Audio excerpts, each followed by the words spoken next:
গুনাহ আমরা কিতাবের মধ্যে পড়ছি, গুনাহ তিনটি জিনিস, তিনটি বড় ক্ষতি। প্রত্যেকটা গুনাহ, প্রতিটা হারাম।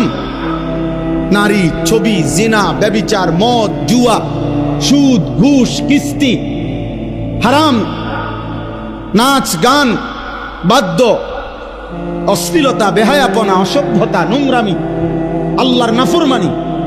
তিনটি ক্ষতি ওই ব্যক্তিকে করবেই করবে। এক নাম্বার হলো, প্রথম ক্ষতি হলো হিরমানুত তাআ।